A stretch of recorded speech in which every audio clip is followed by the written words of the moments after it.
A Human's Courage Against Alien Cruelty HFY Sci-Fi Short Story. When a young woman is taken captive by a ruthless alien empire, she faces cruelty meant to break her spirit. But even in chains, she refuses to surrender. This is the story of courage, sacrifice, and the unbreakable spark of humanity that turns despair into defiance. Don't forget to like, share, and subscribe for more narrated sci-fi stories that remind us why humanity endures, even among the stars. The first sound she remembered was the hum. A low vibration that never stopped, thrumming through the walls of her cage, seeping into her bones until it became part of her heartbeat. The ship was alive with it, the alien engines burning endlessly across the stars. Elara pressed her forehead against the cold metal bars and tried to breathe slowly. The air was thin, tainted with a chemical sting that made her throat ache. Around her, other cages stretched down the length of the cargo bay, hundreds of them, filled with beings dragged from their homes. Some huddled in silence. Others whimpered softly, their voices broken by fear. The aliens had taken everything from them.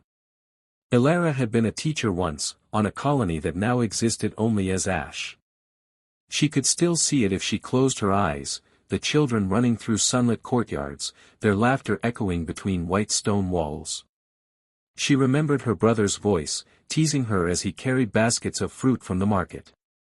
She remembered music at dusk, when families gathered to sing as the sky faded violet. All gone in a single night. The aliens had come without warning. They descended in ships shaped like blades, cutting the sky open, spilling fire. Their soldiers marched through the streets with whips of light, dragging the living from their homes. The old were executed. The young were chained. Elara had been beaten, bound, and thrown onto a transport before she could even scream her brother's name. That was weeks ago. Or maybe months. Time no longer made sense here. The aliens called themselves the Vedrak. They were tall, angular creatures with glimmering armor that seemed grown rather than forged. Their faces were hidden behind masks of bone-white plating, but their voices carried cruelty in every word, every sneer. To them, the prisoners weren't people, they were property. Slaves. A scraping noise broke her thoughts. One of the Vedrak guards stalked down the row of cages, its clawed feet clicking against the metal floor. It carried an electrified staff, tapping it against the bars as it passed. The sound was sharp, deliberate, meant to remind the captives of who held power. The alien stopped before Elara's cage. She kept her eyes down, but she could feel its gaze on her, heavy and mocking. A gloved hand reached through the bars and seized her chin, jerking her face upward. "Human," the voice hissed through the mask's filter. "Still breathing?"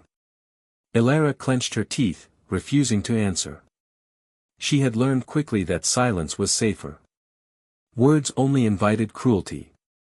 The alien chuckled, a harsh, mechanical sound. "You last longer than the others. Strong flesh. The markets will pay well for you." It released her with a shove, and she stumbled back against the wall of her cage. The guard lingered for a moment longer, as if savoring her fear, before moving on. Elara curled into herself, trembling, but not from weakness. From anger. The kind that burned low and quiet, hidden behind her ribs. She had seen the others beaten into obedience. She had seen hope bleed out of their eyes. And she had promised herself she would not let that happen to her. Not yet. Not ever. Her hand drifted to her wrist, where the shackle rubbed her skin raw. A small scar there reminded her of home. Her brother had once carved a pattern into her bracelet, a sunburst etched in metal. She had worn it every day until the soldiers ripped it from her arm. Now, only the scar remained. It was enough. When the engines hummed again, she whispered to herself, so softly no one else could hear. "I'm still here." The ship carried them deeper into the void. She did not know where they were going or what fate awaited them.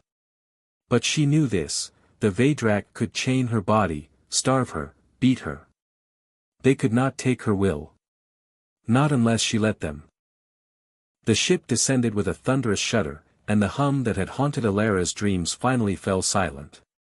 For a moment, she almost wished it would return. The stillness felt heavier than the noise. Then came the hiss of airlocks and the clamor of boots. The cages opened, one by one, their seals releasing with metallic clicks. Vedrak guards barked orders in a guttural tongue, forcing captives into lines. Shock staves cracked the air, and screams followed when prisoners moved too slowly. Alara staggered forward when her door swung open. Her legs ached from weeks of confinement, but the push of a staff against her back left her no choice. The guards herded them down a ramp into blinding light. She squinted, tears stinging her eyes as the world revealed itself. They had arrived on a planet, or perhaps a moon.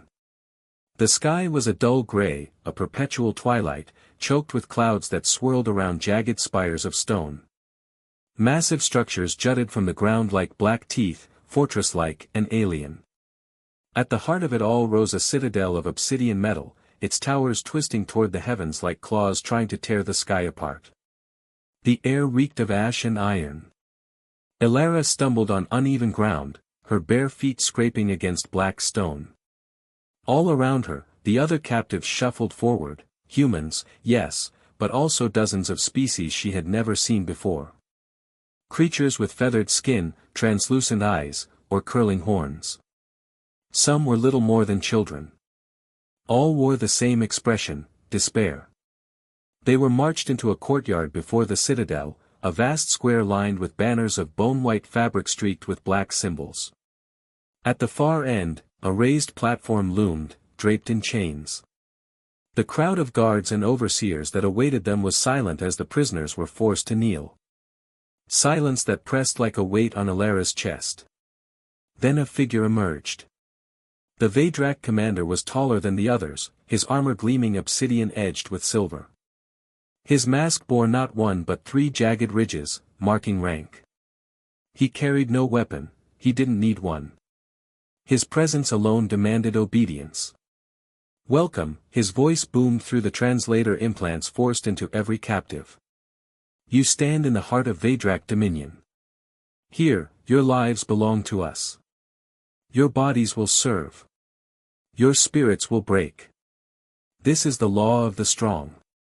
The crowd of guards struck their staves against the ground in unison, a thunderous crash of sound. The commander's gaze swept over the kneeling captives. "But first, you must learn what disobedience brings." He gestured. 2 guards dragged a prisoner onto the platform, a young male, trembling, his eyes wide with terror. Alara recognized him. He had been in the cage across from hers, a quiet boy who couldn't have been more than 17. "No," Alara whispered, her stomach twisting. The boy begged in a language the implants couldn't translate. His voice cracked, desperate. But the commander only raised a clawed hand, and the guards activated their staves. The boy convulsed as arcs of electricity tore through him.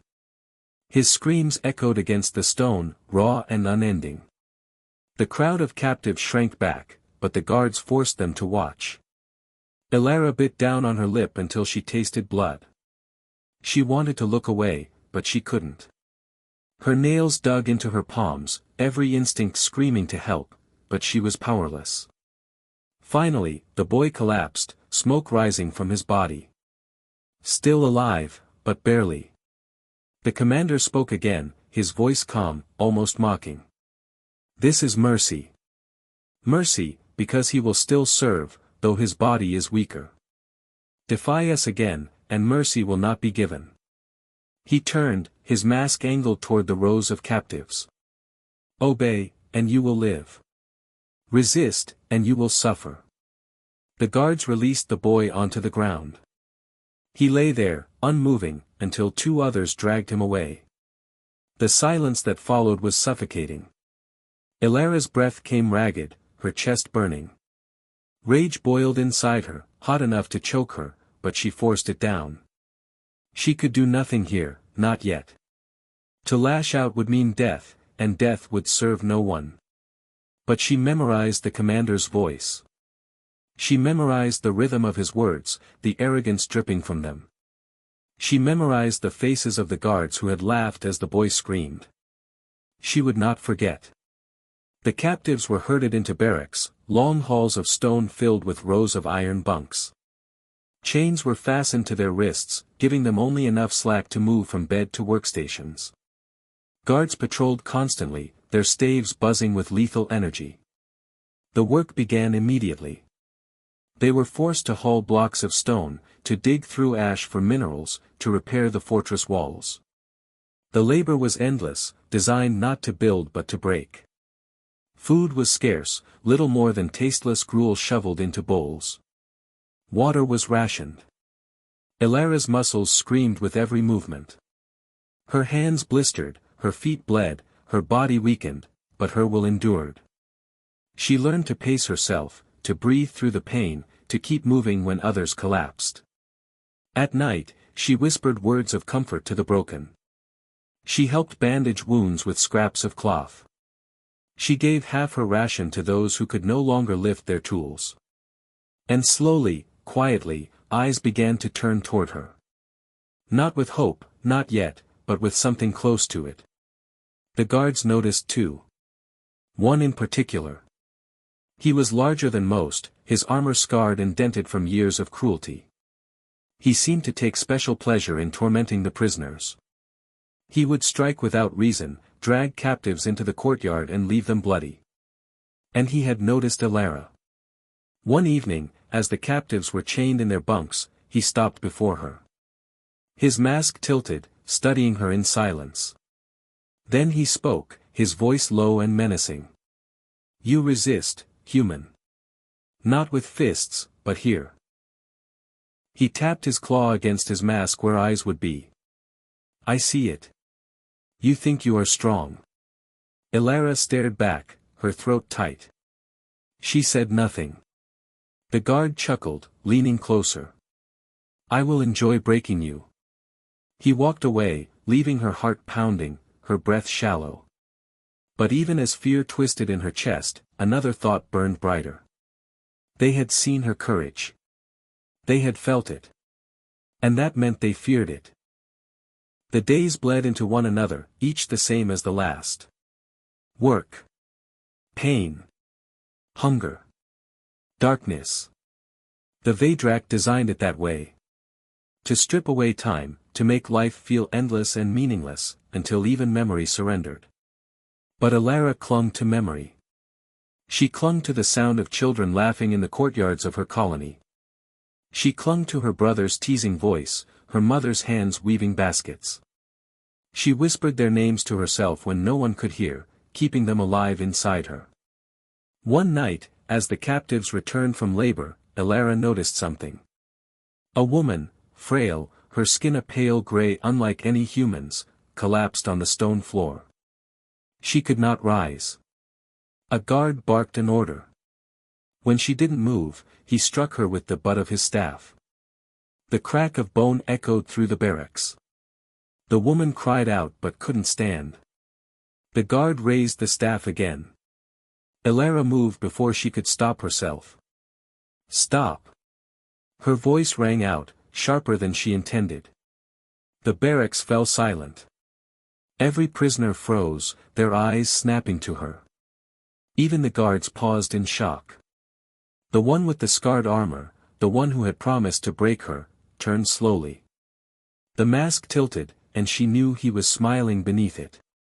"You dare," he said, voice heavy with amusement. Ilara's pulse thundered in her ears. Her body screamed at her to kneel, to apologize, to make herself small. But something stronger held her upright. "She can't stand," Ilara said. Her voice trembled, but the words were steady. "If you kill her, you waste your labor. If you let her rest, she can work tomorrow." It was a dangerous lie, but it was the only weapon she had. The guard studied her for a long, agonizing moment. Then he laughed. A cruel, echoing sound that made her blood run cold. "You think like a slave already," he sneered. "But you still sound like prey." He struck her instead. The blow slammed across her cheek, sending her sprawling. Her head cracked against the stone floor, stars bursting in her vision. Pain burned down her jaw, blood filling her mouth. The guard leaned over her, pressing the humming end of his staff inches from her face. The electricity hissed, the heat searing her skin. "Remember this, human," he said. "Every spark you show, I will crush." He withdrew the staff, then barked an order for the others to drag the gray-skinned woman away. Elara was left on the ground, trembling, her cheek swelling, her vision swimming. But even through the pain, something strange stirred in her chest. The woman she had defended turned her head as she was carried past. Their eyes met, tired, broken eyes filled with something Elara hadn't seen in weeks. Gratitude. It was a small thing. A fragile thing. But in this place of cruelty, it felt like fire. That night, as the barracks sank into restless silence, a whisper reached Elara's ears. "You are not like the others." She turned. It was the gray-skinned woman. Her voice was weak, but her gaze was steady. They take everything," the woman murmured. "But not from you." "Why?" Elara swallowed, wincing at the pain in her jaw. "Because if they take everything, then we are already dead." The woman's lips twitched into something almost like a smile. She reached out, her fingers brushing Elara's arm. "Then maybe, not dead yet." Others nearby had heard. Elara felt their eyes in the dark, unseen but present. And she realized the truth, her words, her small act of defiance, had not gone unnoticed. They had lit something. A spark. The next day, the cruelty intensified. Elara was assigned to carry heavy loads far beyond her strength. The guards struck her for every stumble, every pause. They starved her, withheld water, mocked her with jeers. But she refused to bow her head. Every time she fell, she rose again. Bloodied, bruised, but standing. Other prisoners began to follow her example. They started helping one another when the guards weren't looking, passing water, sharing food, lifting stones together. Small acts of rebellion disguised as survival. And the guards noticed. One evening, Elara was dragged into the courtyard. The scarred guard shoved her to her knees before the other captives. "You think you inspire them," he growled. "You think your courage makes them strong." Elara's breath came shallow, her ribs aching from the day's labor. But she raised her head. She would not give him her fear. The commander appeared, stepping onto the platform. His presence sucked the air from the courtyard, his mask gleaming in the dim light. "This human defies us," he declared. His voice carried across the stone, sharp as a blade. "She spreads disobedience like a disease." The captives were silent, their eyes darting between Elara and the guards. The commander lifted a clawed hand. "Disease must be cut away." The scarred guard pressed the tip of his staff against Elara's chest. The hum vibrated through her bones. Elara clenched her fists, bracing for the pain. But then she looked out at the rows of captives. At their hollow faces, their empty eyes. And she thought of the boy who had screamed on this very platform. She thought of the woman she had saved, and the whisper of gratitude in the dark. If she was going to die, then she would not die silent. Her voice rose, hoarse but strong. "You can chain us. You can starve us. You can break our bones. But you will never own us." The courtyard rippled with gasps. The guards stiffened. The scarred one drove the staff harder against her chest, snarling. The commander tilted his head. Brave words. Worthless, but brave. Elara locked her gaze on him. Not worthless. Because they heard me. She glanced at the captives. And now they remember what you fear most. The commander's silence was worse than any strike. For a moment, Elara wondered if she had signed her death. Then he laughed, a low, mocking sound. "Let them remember," he said. "It will make breaking them more satisfying." He gestured. The scarred guard lowered his staff, striking her across the back instead. Pain flared, blinding, but Alara stayed on her knees. She would not fall. Not here. Not in front of them. When the guards dragged her back to the barracks, her body screamed with every step. She collapsed onto her bunk, too weak to move. But in the darkness, whispers spread. She stood. She spoke. She defied them. And for the first time since her capture, Alara saw not only despair in the eyes around her. She saw something else. Hope. Alara's body healed slowly. Bruises faded from purple to yellow. The swelling in her jaw lessened, though the ache lingered with every word. Her back bore fresh scars, ridges of pain carved into her flesh. But she was alive. And in the barracks, silence was no longer silence. Whispers filled the nights, soft, cautious, but insistent. Captives huddled close, sharing scraps of memory, fragments of songs, names of the worlds they had lost. They told each other stories of freedom, of families, of skies untouched by ash. It was dangerous. Guards prowled constantly. But still, the whispers grew. Alara became the center of them, though she had never asked to be. When she moved through the work lines, eyes followed her. When she was struck for faltering under her load, prisoners winced as if they, too, had been struck. And when she rose again, always rose again, they felt it. Hope was not yet strong, but it was alive. The Vedrak noticed. The scarred guard grew more vicious, lashing out at any who lingered near Alara.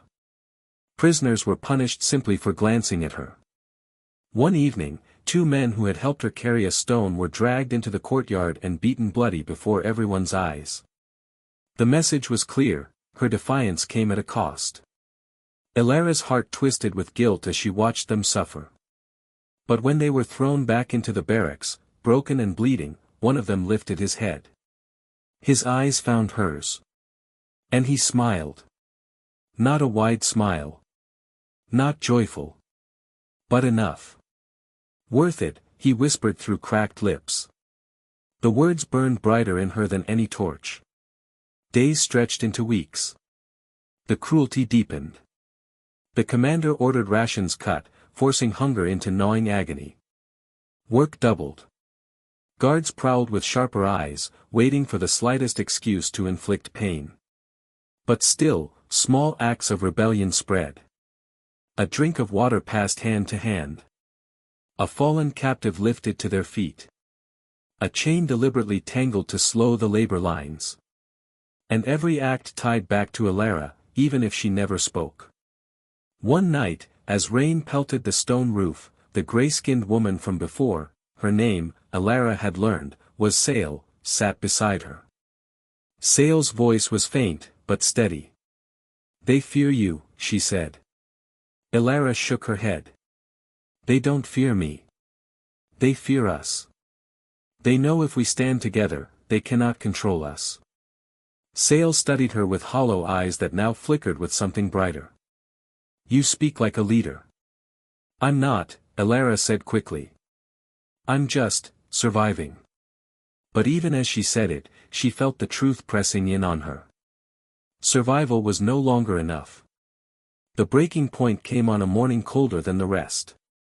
The prisoners were lined up for labor when a child stumbled in the ranks. He was human, perhaps 10, maybe younger. Too small for the chains that weighed on his wrists. He collapsed onto the stones, gasping for air. The scarred guard towered over him, staff humming. "No," Alara breathed, her chest tightening. The guard raised the weapon. The boy cried out, curling into himself. Something inside Alara snapped. Before she could think, before fear could chain her, she stepped forward. "Stop!" Her voice rang across the courtyard, sharp and fierce. The guard froze, shocked. The other captives did the same. The boy stared up at her with wide, terrified eyes. The commander emerged from the shadows, drawn by the disturbance. His presence stilled the air. Elara forced herself to meet his gaze. He's a child. He can't carry the same load as the others. If you punish him, you gain nothing. The commander tilted his head, considering. Then his voice came, slow and cold. Then you will carry his load. Gasps rippled through the captives. Elara's heart pounded. Yes, she said without hesitation. I will. The commander's silence stretched like a blade. Then he gestured. The boy was dragged aside, and the scarred guard shoved twice the weight onto Elara's shoulders. The load was unbearable. Her legs trembled under it. Every step was agony, her back screaming with fresh pain. The guards jeered as she stumbled, striking her when she faltered. But she carried it. Hour after hour, through blistering ache, she carried it. And when at last the labor ended, she collapsed in the barracks, shaking and broken. The boy crawled to her side, tears streaking his dirty face. Why? He whispered. Elara looked at him, her vision swimming. Because one day, you'll be stronger than me. And when that day comes, you'll remember this. The boy clutched her hand, his small fingers tight. In that moment, she knew she had planted something deeper than hope. She had planted defiance. The fire spread faster after that. Prisoners began to take more risks. They sabotaged tools, spilled water into the dirt, and shared stolen scraps of food. They looked to Elara not just as a survivor, but as a leader. Even the guards sensed it. The barracks felt charged now, alive with tension, as if the air itself was waiting to ignite. The scarred guard grew restless. His strikes became more brutal, his laughter more unhinged. He wanted her broken, and soon. But every time he struck her, she rose. Every time he tried to silence her, whispers carried her words farther. And Elara began to understand, she was no longer surviving for herself. She was surviving for all of them. One night, as the barracks sank into uneasy sleep, Elara lay awake, staring at the ceiling. Sale's voice broke the silence. You know what this means, don't you? Elara turned her head. What? Sale's eyes glinted in the dim light. They will try to destroy you. And if you fall, we fall with you. Elara swallowed hard. She had known it, deep down. But hearing it aloud made her chest tighten. I'm not ready, she whispered. Sale reached out, her cold hand covering Elara's. No one ever is. But courage is never ready. It only comes when it must. Elara closed her eyes, gripping Sale's hand. Fear pressed heavily in her chest, but beneath it burned something brighter. Not just defiance. Not just survival. Fire. The breaking came not with a blow, but with silence. One morning, the guards entered the barracks without their usual jeers. Their armor gleamed in the torchlight, polished to a mirror shine. They moved with an unsettling calm, as if rehearsed for something more than routine cruelty. The commander followed. His presence darkened the air, every step deliberate, every gesture a quiet command. The captives fell still, heads bowed, breaths shallow. Elara. Her name cut through the silence like a blade. Elara's heart stuttered. The sound of her name on the commander's tongue was wrong, intimate and poisonous. She lifted her head slowly, forcing her gaze to meet his mask. Come, he ordered. Two guards seized her arms, dragging her into the courtyard. The captives followed, herded at weapon point, until all stood beneath the pale glow of the alien torches. The commander mounted the platform.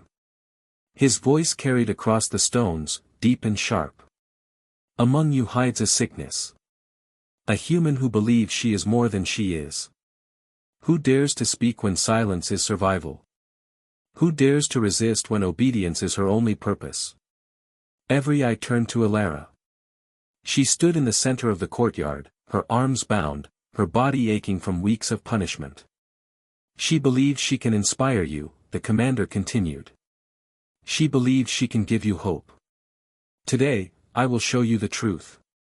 He gestured. The scarred guard stepped forward, dragging someone into the courtyard. Ilara's breath caught. It was the boy. The one she had carried the load for. His wrists were bound, his face pale with terror.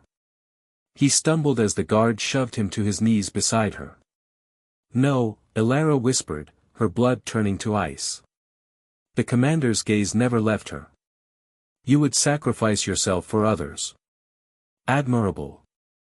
But let us see if you will sacrifice others for yourself. The scarred guard raised his staff over the boy's head. The electricity hissed, glowing bright. Ilara, the commander said softly. Kneel. Submit before us. Swear loyalty to the Vedrak. Denounce your defiance. Do this, and the child lives. Refuse. The staff hummed louder. And his death will be your doing. The courtyard was silent. Every captive stared at her. The boy trembled beside her, his wide eyes fixed on her face. Ilara's chest heaved. The chains on her wrists cut into her skin as she clenched her fists. If she knelt, if she bent, she might save him. But the others would see. They would see her break. They would see her surrender. The fire she had lit would be smothered. If she refused, the boy would die. His blood would stain the stones, his screams echoing in her ears forever. Her vision blurred with tears. Her body trembled with fear. Her heart screamed both answers at once. The commander waited, savoring the weight of her choice. Kneel, he said again. Or he dies. Ilara turned her head slowly. The boy met her eyes, his small frame shaking. She wanted to tell him she was sorry. She wanted to tell him she would trade places with him in an instant. But his lips trembled as he whispered a single word. Stand. The sound was so soft, she thought she had imagined it. But his eyes, brimming with terror, held a spark. The same spark she had seen when he asked her why she carried his load. Stand. The word broke her heart and mended it at once. Ilara lifted her chin. Her knees shook, her whole body screamed at her to collapse, but she forced herself upright. I will not kneel. The courtyard gasped. The commander's mask tilted, studying her. You would choose his death. Ilara's throat tightened. Tears slid down her cheeks. Her voice cracked, but she made it steady. I do not choose his death. I choose our freedom. She looked at the captives, her voice rising. If I kneel, if I submit, then all of us are already dead. Hope dies. Defiance dies. And without those, we are nothing. Her voice trembled, but she forced every word past the ache in her chest. They can take our lives, she said, but they cannot take who we are unless we give it to them. The commander's silence was heavier than stone. He raised his hand. The scarred guard snarled and swung the staff down. No. Ilara screamed. The weapon stopped inches above the boy's head. Every captive froze. The commander lowered his hand, halting the blow.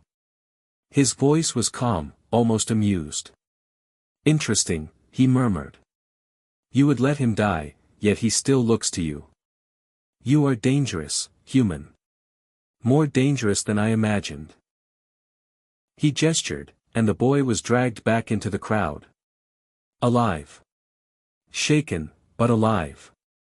Ilara collapsed to her knees, the weight of relief and terror crushing her. The commander's voice rose again, sharp and cruel. Remember this, captives. She would sacrifice you all for her pride. She is no savior. She is your doom. But the words rang hollow. Because the boy, trembling and weak, looked at Ilara with something far stronger than fear. Admiration. And the captives saw it. That night, the barracks were alive with whispers. Not just whispers, murmurs of awe, of belief, of loyalty. Sale leaned close, her eyes glinting in the dark. You did not kneel.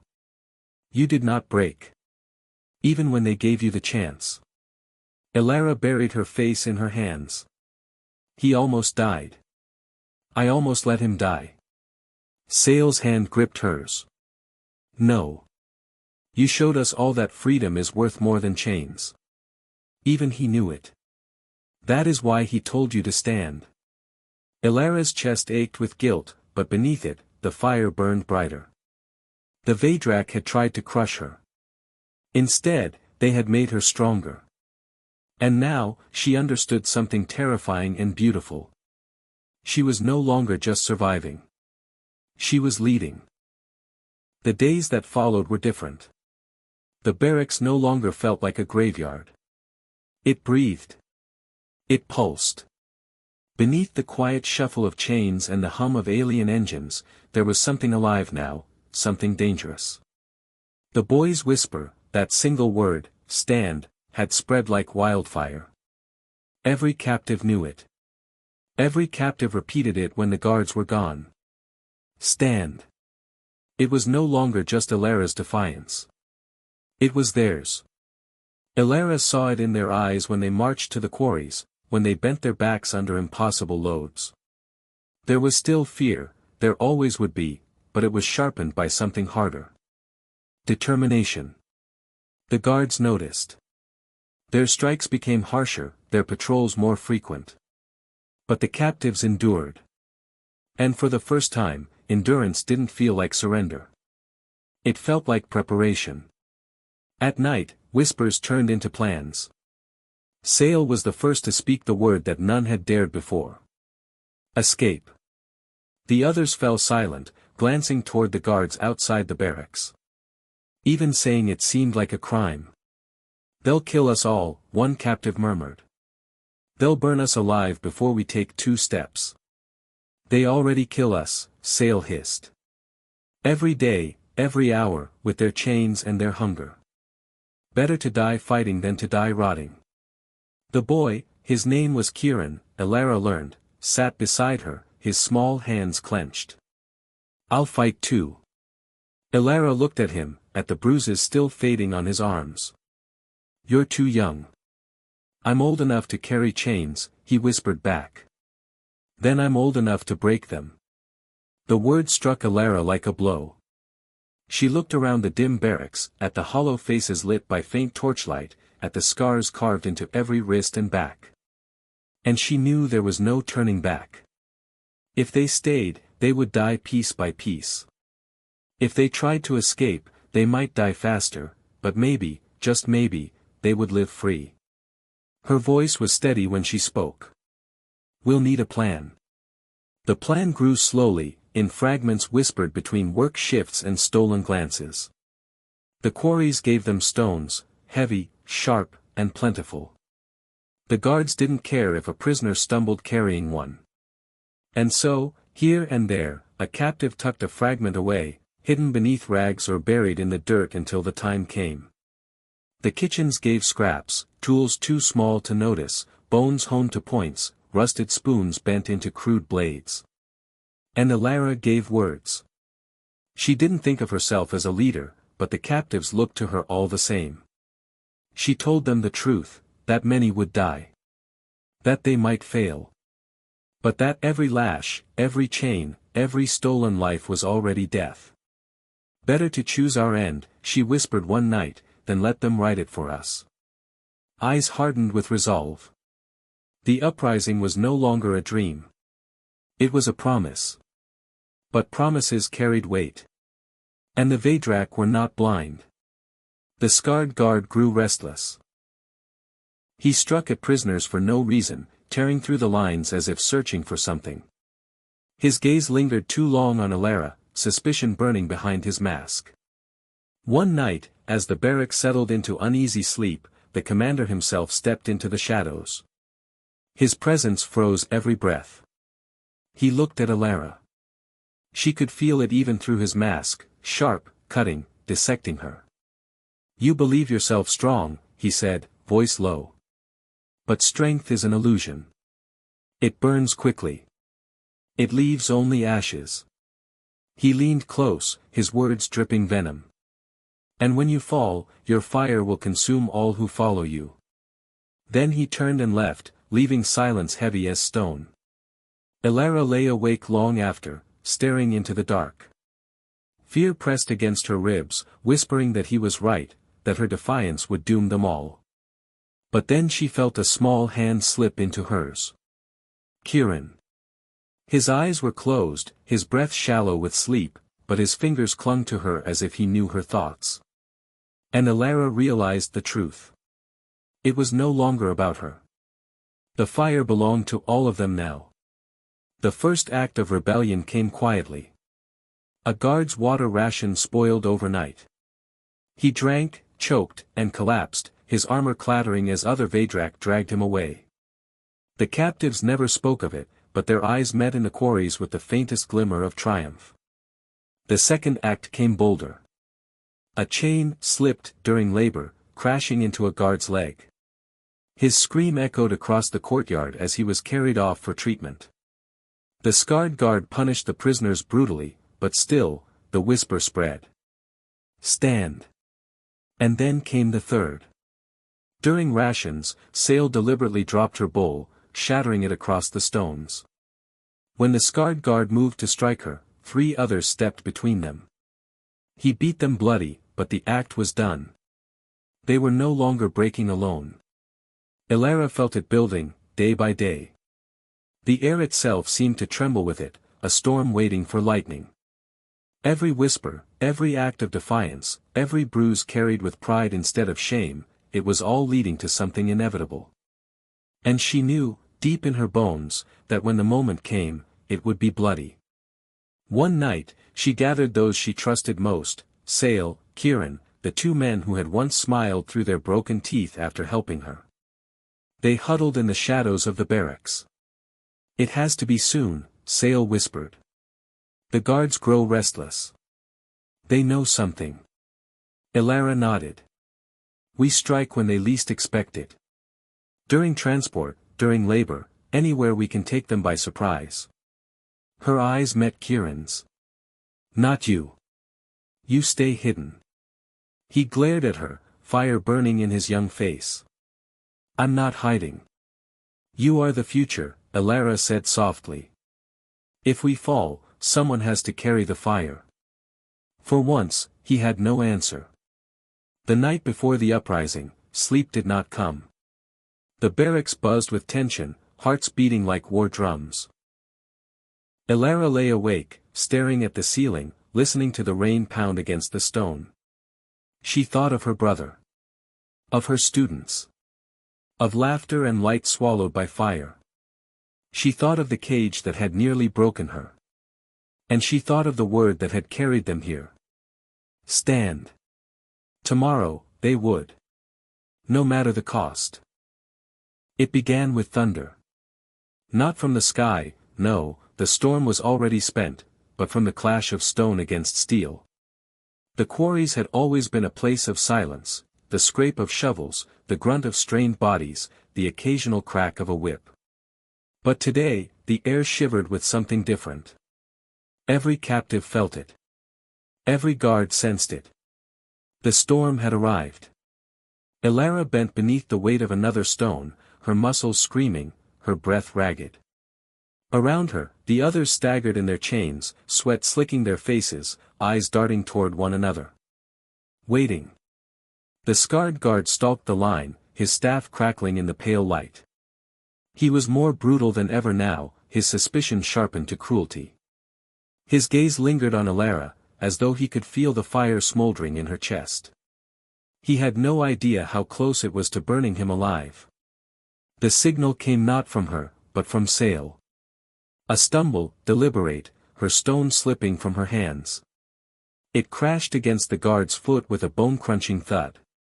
His roar split the air. He raised his staff to strike. And that was when it happened.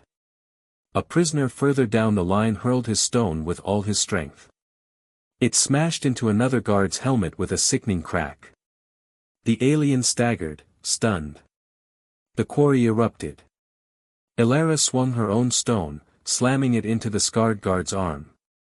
His staff flew from his grip, skittering across the dust. She lunged, grabbing it before he could recover. Electricity hissed in her hands. The prisoners screamed, not in fear, but in fury. Chains rattled as they tore free of the ground, wielding them like whips, like blades. Stones flew, shattering bone, denting alien armor. The guards faltered. They had never seen this before. The captives had always been silent, broken, obedient. But now they surged like a tide, their voices a thunderous roar of defiance. Stand! Stand! Stand! The scarred guard lunged at Elara, claws outstretched. She swung the stolen staff with every ounce of strength left in her body. The crack of electricity split the air as it struck him across the chest. He convulsed, his scream choked and garbled, before collapsing into the dust. For the first time since her capture, Elara saw something new in the guard's eyes. Fear. The commander arrived within minutes, his presence cutting through the chaos like a blade. His armor gleamed in the sunlight, his movements calm, deliberate. The fighting stuttered as captives and guards alike turned toward him. He surveyed the scene, the broken helmets, the blood in the dust, the scarred guard writhing on the ground, and then his gaze found Elara. "You," he said simply. Elara's chest heaved, the staff trembling in her hands. Every instinct screamed at her to run. But instead, she lifted her chin. "This ends today." The commander tilted his head. "Yes. It does." He raised his hand. From the cliffs above, reinforcements poured in. Dozens of guards, their staffs crackling, their armor glinting. The captives cried out as the circle tightened. For a moment, despair clawed at Elara's chest. They were outnumbered, outarmed, still chained. The uprising would be crushed before it truly began. Then a voice rose above the chaos. Kieran's. "Stand," he screamed, his small body climbing onto the rocks so every captive could see him. His voice cracked, but it carried like fire through dry grass. "Stand. Don't stop now." And something broke. The captives surged forward again, their fury drowning out their fear. They swarmed the reinforcements, dragging them down beneath a storm of chains and stones. The air filled with screams, with sparks, with the roar of bodies that had nothing left to lose. Elara fought like a woman possessed. Every strike of the staff burned through her arms, every breath tore at her chest, but she did not stop. She remembered her students, her brother, the lives stolen and burned. Each blow was for them. Beside her, Sail wielded a chain like a whip, tearing into alien armor. The men who once smiled through their broken teeth fought shoulder to shoulder, their laughter wild even in the chaos. And Kieran, too small, too fragile, darted through the fray like a shadow, tripping guards, hurling stones, shouting until his voice was raw. The commander watched. He did not move to stop them. He stood in the heart of the storm, calm and still, as if waiting for something. Finally, his voice cut through the din. "Enough." And to Elara's horror, the guards obeyed. They fell back, forming a circle around the commander, leaving the prisoners panting, bloodied, but unbroken. The silence that followed was worse than the chaos. The commander stepped forward. His mask caught the light, cold and unyielding. "You think yourselves free," he said softly. "But freedom bought with desperation is nothing. You will break again. And when you do, it will be forever." He turned his head slightly. "Kill one." A guard seized a captive at random, dragging her into the center. She screamed, thrashing, as the staff rose above her. "No!" Elara cried, surging forward. She slammed her staff into the guard's side, knocking him away. The captive collapsed, sobbing.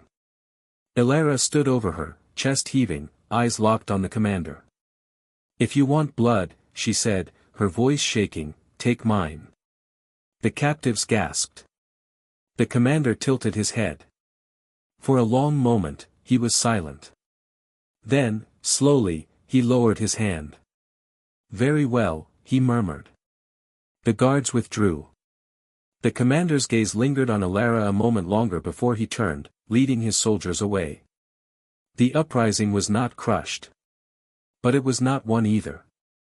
The captives remained standing, trembling, bloodied, but alive. And for the first time, the chains on their wrists did not feel unbreakable. That night, the barracks were alive with murmurs. No one spoke of fear. No one spoke of death. They spoke of victory. Of standing. Sale leaned against Alara, her voice hoarse but fierce. "We did it. We fought. We showed them we are not cattle." Kieran sat at Alara's feet, his small hands still trembling, his eyes bright with exhaustion and pride. "We can win," he whispered. "I know it now. We can win." Alara looked at them, at the bruises and blood, at the fire that refused to die. And for the first time, she allowed herself to believe it. The chains had begun to break. The barracks no longer slept. That night, when the guards locked them in and the alien patrol stalked the perimeter, the air inside the stone walls was alive. Not with fear, not with despair, but with something new. Something stronger. Hope. The captives sat huddled together, their bodies bruised and battered, but their eyes alight. They whispered about the fight in the quarry, replaying every moment as though it were a story told around a hearth. For once, the tale did not end in defeat. Sale grinned through split lips, her laughter ragged but real. "Did you see his face? The scarred one, when you took his staff? I swear he nearly pissed himself before he hit the dirt." The men who once smiled through broken teeth joined in, their laughter hoarse and wild. Even the old woman with the trembling hands allowed herself a smile. For the first time in months, maybe years, they were not slaves. They were fighters. Alara sat apart, her back against the wall, the stolen staff across her lap. The metal was still scorched from where it had struck the guard, faint sparks flickering in the dim light. She should have felt triumphant. She should have let the hope wash over her like the others.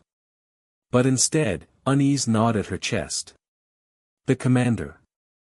He could have ended it. He had the power, the soldiers, the authority. Yet he hadn't. He had let her live. Let them all live. Why? She traced her thumb across the staff's handle, the hum of energy buzzing in her palm. The answer terrified her, because he was waiting. Waiting for them to rise higher, burn brighter, so he could crush them more completely. She pushed the thought down. There was no choice but to keep moving forward. They had shown they could fight. Now they had to prove they could escape. The next day, the guards were harsher. The captives were given less water, smaller rations, heavier loads. Every slip earned a blow. Every whisper risked death. But it no longer broke them. They bore the pain with clenched jaws and steady eyes. And in every glance, every quiet exchange, they repeated the word that bound them together. Stand. At night, the planning grew bolder. Sale drew rough maps in the dirt with a scrap of bone, marking the patrol routes she had memorized. The men described hidden cracks in the quarry walls, places where the stone was weaker. The old woman remembered overhearing guards mention supply depots near the southern gate. Kieran sat close to Alara, listening with wide eyes. His small voice piped up whenever someone dismissed him. "I can slip where you can't. I can hide where you're too big. Use me." Alara shook her head every time. "No. Not you." But in truth, she knew she couldn't protect him forever. The fire was in him as much as in any of them. Their first act of preparation was small, stealing food. 2 men feigned collapse in the kitchens, distracting the guards while Sale slipped scraps into her rags. It wasn't much. Just dried bread, a few strips of salted meat, but it was proof they could outwit their captors. The second act was riskier: water. During labor, Kieran darted from the lines, slipping beneath a trough before a guard's eyes could follow. He returned with a dented canteen clutched to his chest, his grin fierce despite the bruises blooming where the whip had caught him. The captives cheered quietly that night as they shared the stolen water. For the first time, their thirst was eased not by the hand of a master, but by their own defiance. And with each act, their courage grew. But courage had a cost. One evening, as they returned to the barracks, the scarred guard, his body still twitching faintly from the strike of Alara's staff, caught Sale's wrist. His claws dug deep into her skin as he dragged her into the courtyard. The others were herded inside, forced to watch through the bars as he raised his weapon. Alara's chest constricted. She gripped the staff tighter, her instincts screaming to run forward, to fight, but the commander stood nearby, silent and still, watching. The staff in his hand gleamed, and Alara knew, if she moved, they would all die. Sale met her eyes. For a heartbeat, her smile flickered. A small, defiant grin. Then the staff came down. Her scream split the night. When the guards finally dragged her limp body away, silence hung heavy in the barracks. Alara's hands shook so violently she could barely hold the staff. Guilt tore at her, guilt for not acting, for not saving her. But then she saw Kieran, his small fists clenched, his jaw tight, and she knew Sale's death had not been in vain. The fire burned hotter now. That night, they lit their first flame. Not a literal one, not yet, but a signal, a declaration. Alara stood in the center of the barracks, the stolen staff raised high. The captives gathered around, their eyes shining in the darkness. "They will kill us," she said, her voice raw but steady.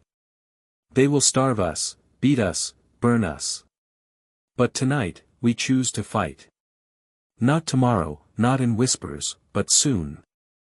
We rise together, or we die together. No more chains." Her words echoed through the barracks. "No more chains," the captives repeated, their voices a low thunder.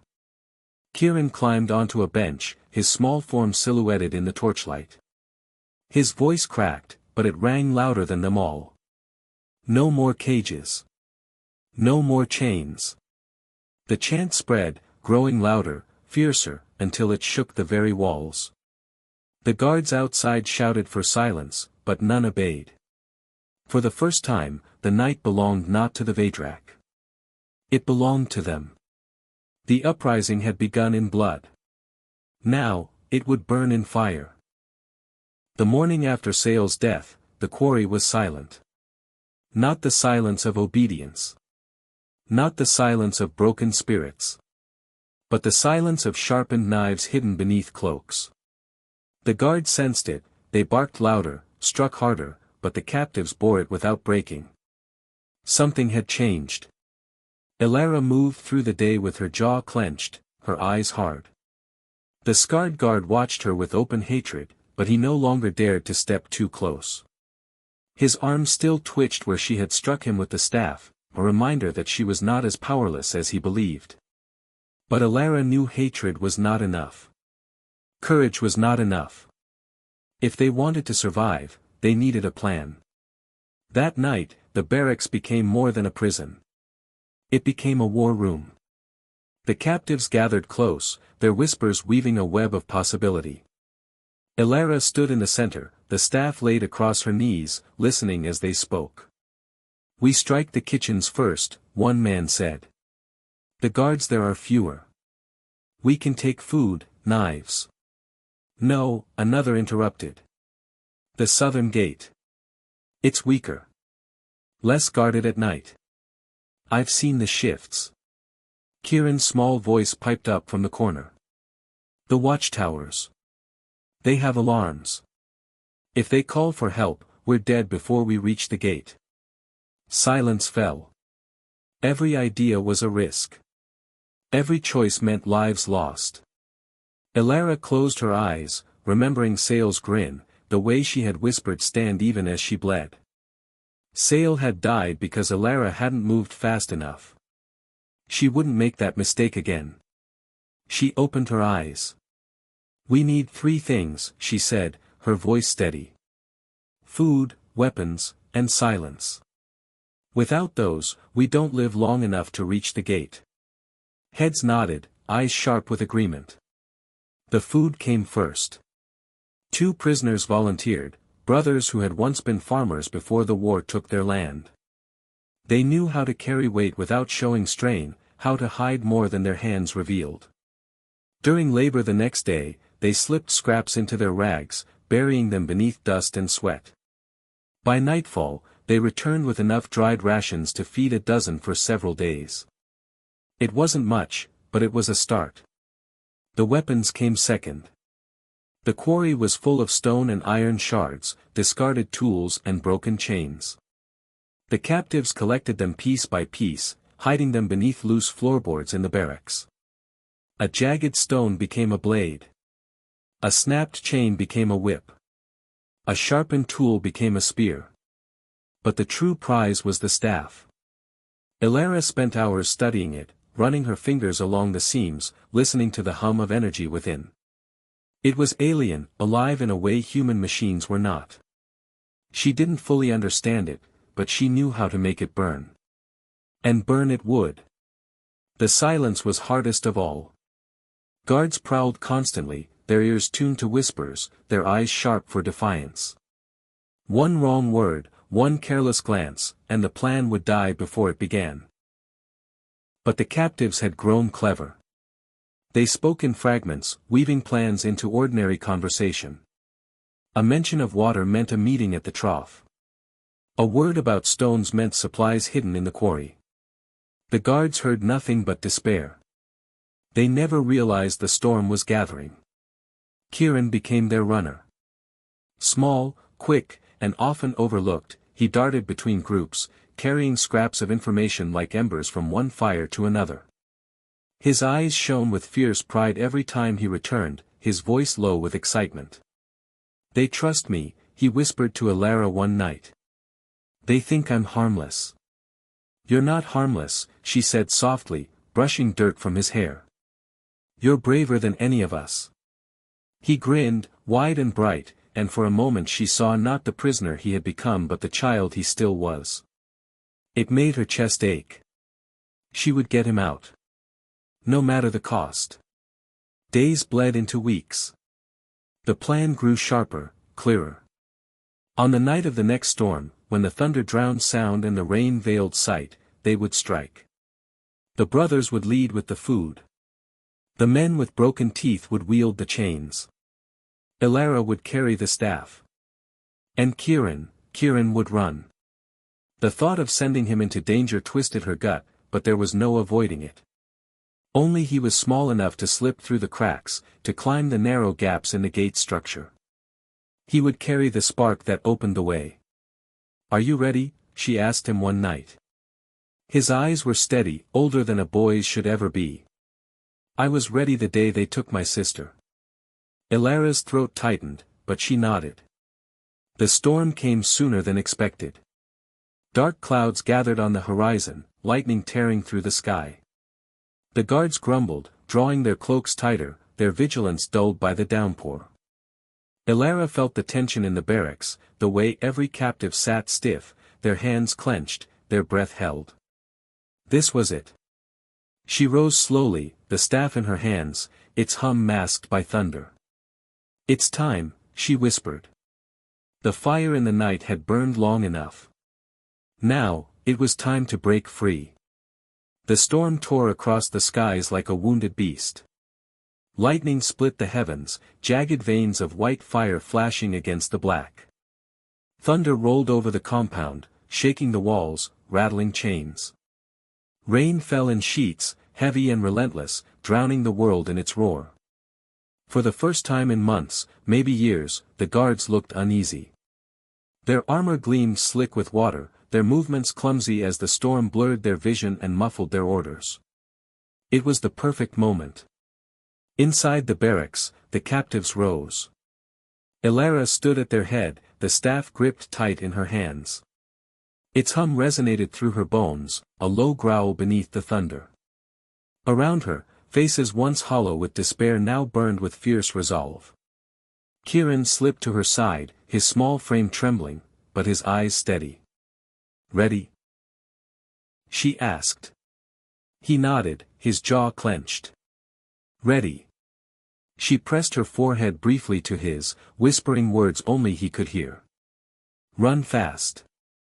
Run smart. Don't look back." And then the world erupted. The first blow fell silent beneath the thunder. A guard at the barracks door never saw the jagged stone until it split his mask. He collapsed into the mud, his staff falling from limp fingers. Another captive seized it, the weapon flaring to life with crackling light.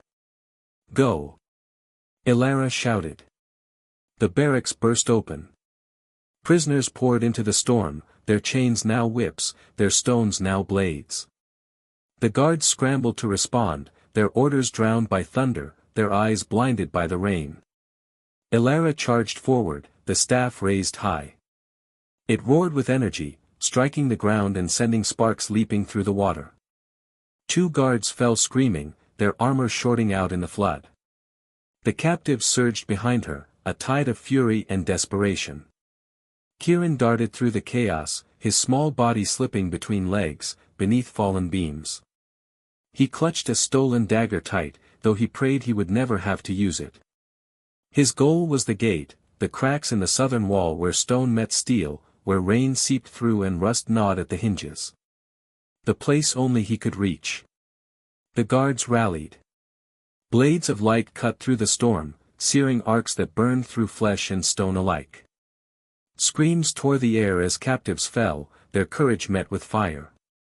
Ilara fought like a woman possessed, every strike of the staff fueled by rage and grief. She remembered Sale's grin, the old woman's trembling hands, the boy who had whispered about his sister. Every memory became a weapon. Beside her, the men with broken teeth swung their chains, dragging guards into the mud.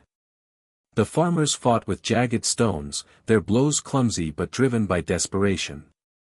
For every captive who fell, another rose to take their place. This was not survival. This was war. At the gate, Kieran reached the cracks.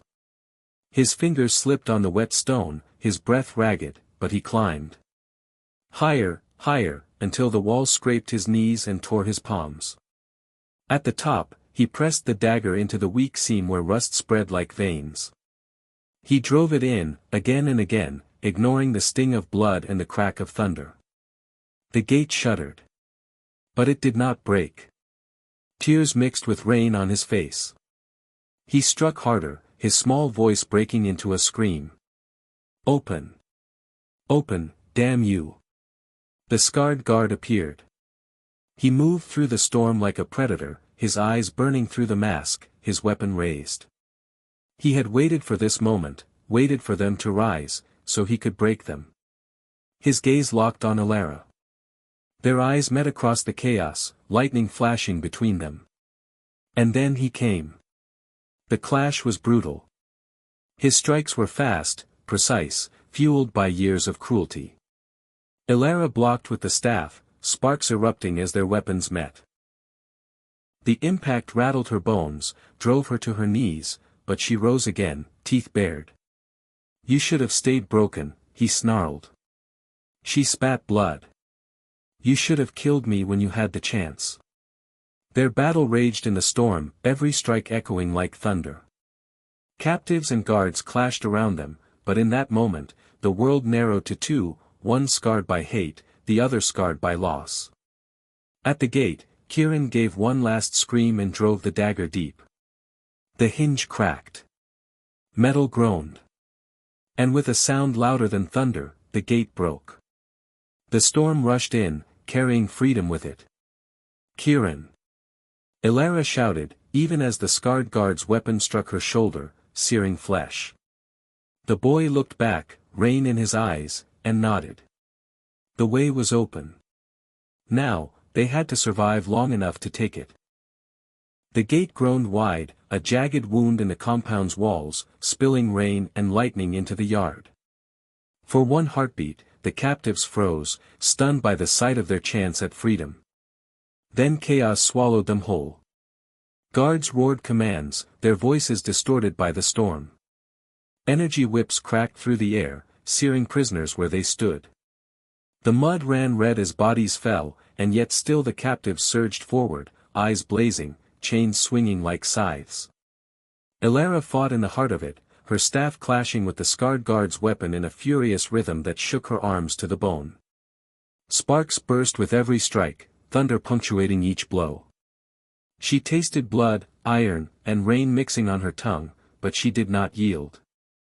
The guard's mask glared down at her, scarlet light glowing through the cracks. "This is the end for you, human." Elara spat into the mud. "No. This is the end for you." With a roar, she swung the staff low, catching his legs. He staggered, but recovered instantly, slamming the butt of his weapon into her ribs. Pain lanced through her chest, but she gritted her teeth and struck back. Around them, the battle raged. The men with broken teeth dragged the guard down, smashing his mask to pieces with stones. The farmer brothers fought back to back, crude blades flashing in the storm. And Kieran, small, quick Kieran, darted among the chaos, dragging the wounded toward the broken gate, his face pale but unyielding. The captives were no longer prisoners. They were warriors, forged in chains, now burning in fire. The scarred guard pressed forward, his strikes relentless. Each blow came faster, sharper, forcing Elara backward step by step. Her arms screamed with the effort of holding him at bay. "You think courage will save you," he snarled, his voice distorted beneath the mask. "Courage cannot stop the inevitable. You are weak. All of you." Elara's vision blurred with rain and blood, but she held his gaze. "Maybe. But weakness doesn't sing. Weakness doesn't rise."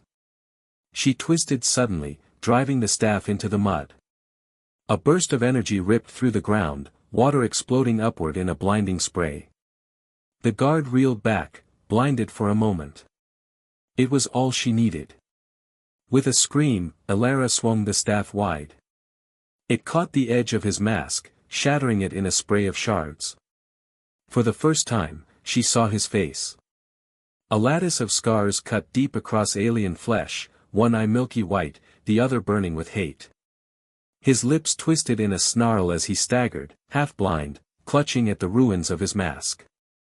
And still, he fought on. At the gate, Kieran cried out.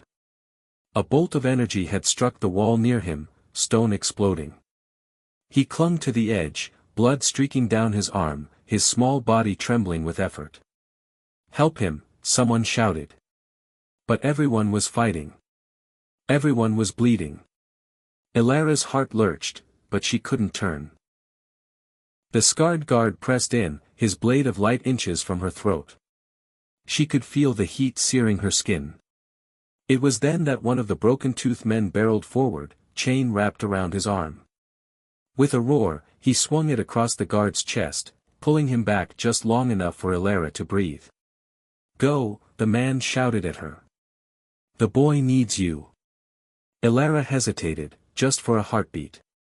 And in that heartbeat, the guard drove his blade into the man's chest. The chain slipped from limp fingers. Blood spilled into the rain. "No!" Elara screamed. But the man only grinned through bloody teeth. "Run, girl. Don't waste it." His body crumpled into the mud. And Elara turned, her breath ragged, her fury like fire. Kieran slipped, his hands raw and slick. His small body dangled from the broken wall, feet scrambling against stone. "Elara," he cried, his voice breaking in terror. She sprinted, mud flying from her steps, the staff blazing in her grip.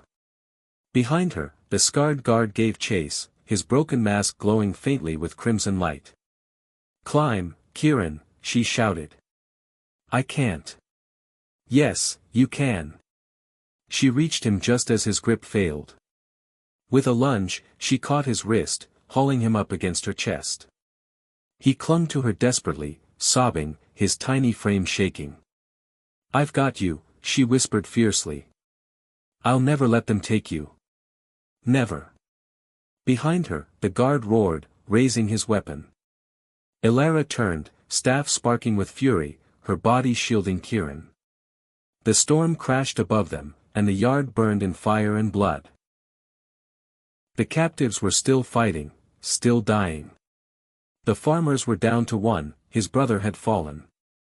The old woman had been struck, yet still she dragged others toward the gate.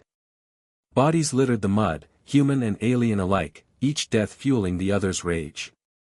It was freedom, paid for one heartbeat at a time. And at the center of it, Elara stood against the scarred guard, lightning reflecting in her eyes, Kieran's trembling hand clutching her sleeve. The storm was their stage. The blood was their chorus. And the fire burned hotter still. The yard had become a graveyard. Rain pounded the mud until it was slick with blood. Bodies sprawled across the ground, alien and human alike, faces pale, eyes empty. The storm howled, drowning their screams, yet the fight did not stop.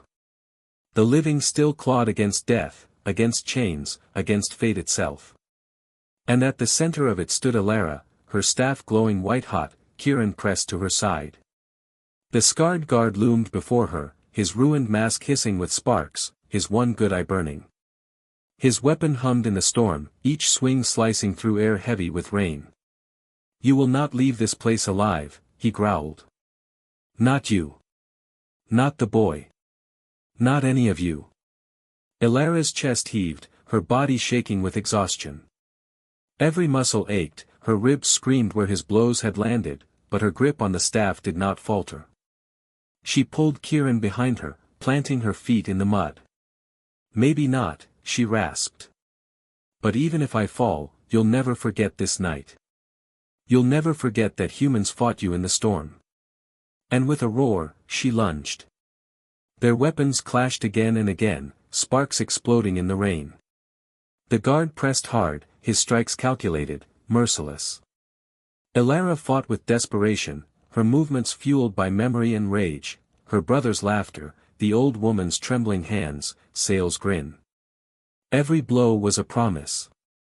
Every strike was vengeance. Yet slowly, surely, she was losing ground.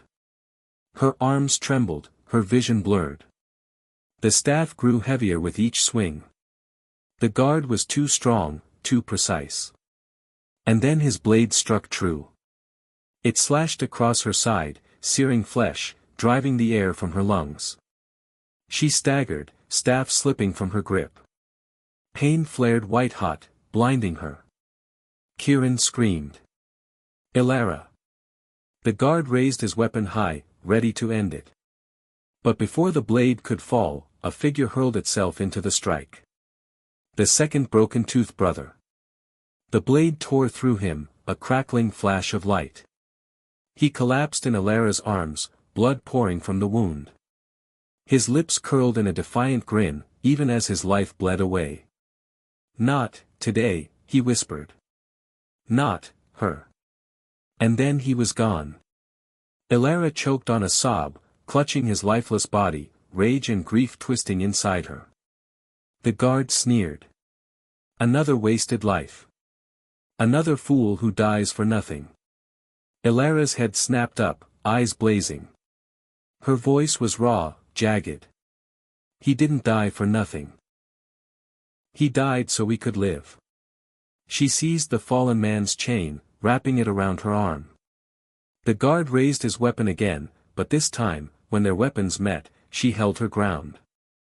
This time, she fought with every soul who had fallen. Behind them, the battle shifted. The old woman, bleeding from a gash in her shoulder, dragged the youngest captives toward the open gate. She pushed them through with shaking hands, her body shielding them from stray bolts of energy. "Run," she screamed, voice breaking. "Run while you can." Some obeyed. Some hesitated. The farmer, now alone without his brother, looked back at her. "Come with us." But she shook her head. "I'll hold them. You go."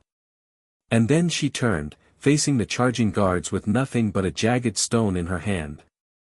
The farmer wept, but he obeyed.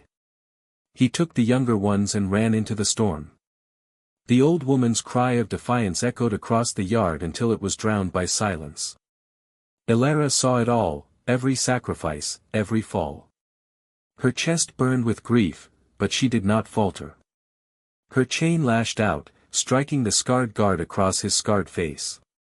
He staggered, and she followed with a strike of the staff, sparks erupting. "You want to break me?" she screamed, voice raw. "Then remember every name, every face, every human who refused to bow." The guard roared, lunging forward.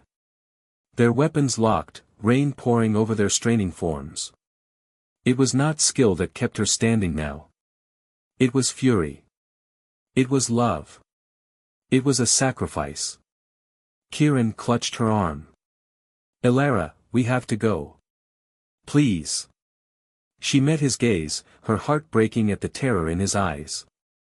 He was just a boy, too young to carry this weight, too small to bear this war. And yet here he stood, refusing to leave her side. She cupped his cheek with her free hand. "Listen to me. You run. You run with them, through the gate, into the storm. Do not stop. Do not look back." His head shook violently. "No. Not without you." Her voice broke. "You must. Because if you don't, then everything they've given us, everything we've lost, means nothing." Tears mingled with the rain on his face. "I can't lose you, too." Elara's grip on the staff tightened. She pressed her forehead to his, just as she had before the fight began. "You won't," she whispered. "I'll always be with you. Even if you can't see me, I'll be in the fire. In the rain.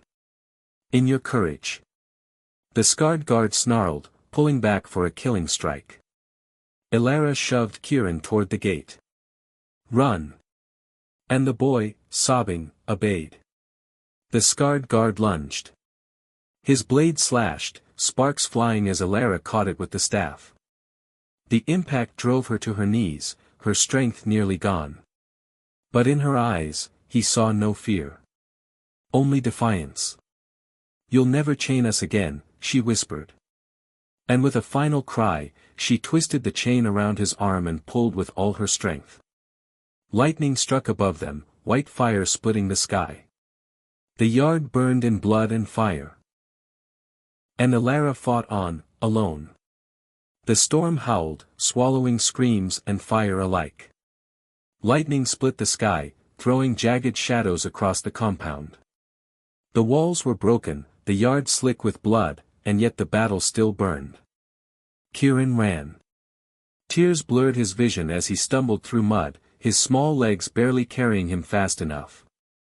Behind him, the sounds of war still echoed, chains clashing, whips cracking, Elara's voice roaring in the storm. He wanted to turn back, to find her, to throw himself into the fight at her side. But her words rang in his ears, sharper than any blade. "Run. Don't look back." And so he ran. Other survivors stumbled beside him, the farmer, limping but alive, dragging 2 children by the hands. A few others, wounded and battered, fled into the storm. But so many were gone. Too many. Kieran's chest heaved, his breath coming in ragged sobs. He clutched the memory of Elara's hand in his, the warmth of her forehead pressed to his, as if it were the only thing keeping his legs moving. Back in the yard, Elara fought alone. Her staff clashed with the scarred guard's blade again and again, each strike sending jolts of agony through her already wounded body. Her side burned, her arms screamed, and her strength was fading fast. But she did not yield. Not while even one of them still had a chance. The guard's eye blazed with fury. "Why do you keep fighting? You are finished." Elara spat blood into the mud. Her voice was hoarse, but it carried over the storm. "Because humans don't stop. Not for you. Not for anyone." She swung wide, her chain lashing across his scarred face. He roared, staggering, his grip faltering for the first time. Elara pressed forward, her whole body trembling with the effort. "This isn't about me," she said through clenched teeth. "It's about every soul you tried to break. Every voice you silenced. Every life you stole." Their weapons locked, sparks exploding in the rain. She forced his blade aside, her staff blazing brighter, the energy within it screaming as though alive. And with a cry that shook her very bones, she drove it forward. The staff pierced his chest. For one frozen moment, the scarred guard stared at her in disbelief. His weapon slipped from his hand, clattering into the mud. Then he fell to his knees, blood seeping through the shattered plates of his armor. "You," he rasped, his one good eye dimming, "are nothing." Elara leaned close, her breath hot against his maskless face. "Then remember this, nothing is what broke you." And with that, the light in his eye went out. The scarred guard collapsed, lifeless, into the mud. The yard was eerily quiet now. The remaining guards, seeing their champion fall, faltered. Some fled back toward the compound halls. Others were dragged down by the last of the captives, whose chains and fists struck with desperate fury. But Elara barely saw them. Her staff clattered to the ground as her knees gave way. Blood poured from her wounds, mixing with the rain. Her chest heaved, each breath shallow, ragged. She had won. But she was dying. Through the haze of pain, she heard voices, shouts echoing faintly from the broken gate. Survivors calling to one another, pushing into the storm. Among them, she thought she heard Kieran's cry. "Elara." Her heart clenched. She wanted to rise, to follow, to run with them into the storm. But her body betrayed her. Her limbs were heavy, her strength gone. She could only lift her head enough to see the silhouettes of the fleeing prisoners vanish into the rain. A smile tugged at her bloodied lips. They had made it. That was enough. She lay back in the mud, the storm washing over her. The rain was cold, but her chest burned with something warm, something fierce. She remembered the courtyard of her colony, the laughter of children, and the song at dusk. She remembered her brother's grin, the old woman's courage, the brother's sacrifice. And she remembered Kieran's eyes, the boy who would live because she had chosen to fight. Her whisper was lost in the storm. "Live, little one. Live for all of us." The thunder rolled on. And Elara's eyes closed. The survivors did not look back. The storm swallowed them, carrying them into the unknown. They were bruised, broken, hollowed by loss, but alive. The farmer limped at the front, his arm wrapped around two trembling children.